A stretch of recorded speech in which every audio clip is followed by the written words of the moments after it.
স্বামীর সাথে যখন সম্পর্কটা খারাপের দিকে যাচ্ছিল, তখনও আমার কোনো কথা শুনতো না। আর ওর কথাগুলো আমার ভালো লাগতো না।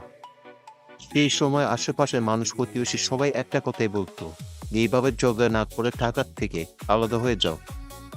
তোমার মতো মেয়ে আরো ভালো ছেলে পাবে।"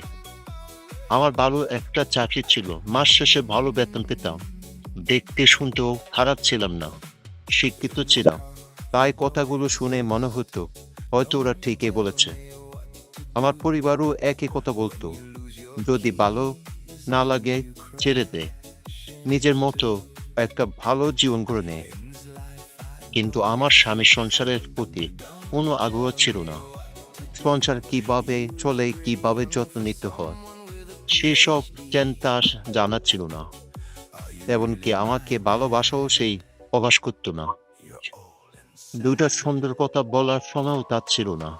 এক সময় রাগ আর অভিমান জেদ মাথায় আমি তাকে ডিভোর্স দিতে মনে হয়েছিল যে আমাকে গুরুত্ব দেয় না, তার সাথে থাকার কোনো মানে নেই। ডিভোর্সের পর আমার আর্থিক কোনো সমস্যা ছিল না, নিজের মতো করে চলতে পারতাম। কিন্তু আমার পরিবার সেটা মেনে নিতে পারেনি।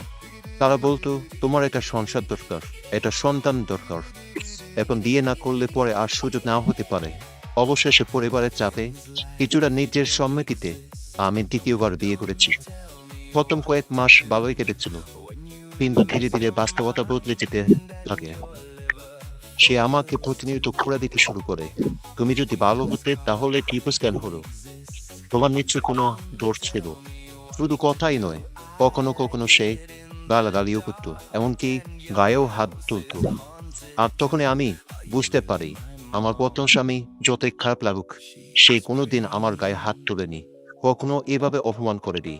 এখন আমি এক প্রকার বাধ্য হয়ে সবকিছু সহ্য করে সংসার করছি।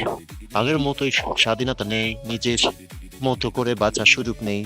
ভিতর থেকে নিজেকে ছোট মনে হয়, অবহেলিত লাগে।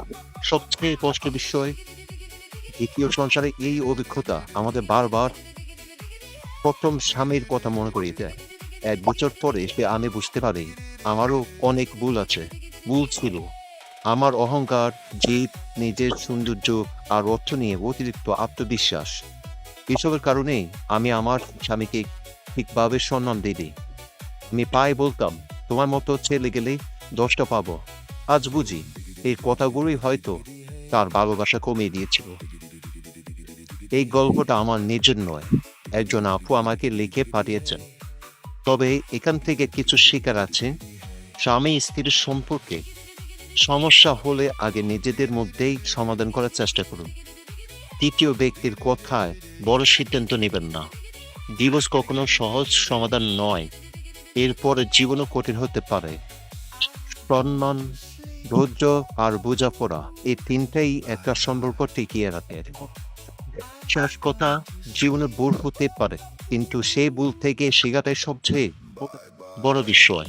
সম্পর্ক ইগো নয়, ভালোবাসা আর সম্মানের শেষ পর্যন্ত টিকে থাকে। সবাই ভালো থাকুন, সুস্থ থাকুন। গল্পটা ভালো লাগলে শেয়ার করে দিন। আল্লাহ হাফিজ।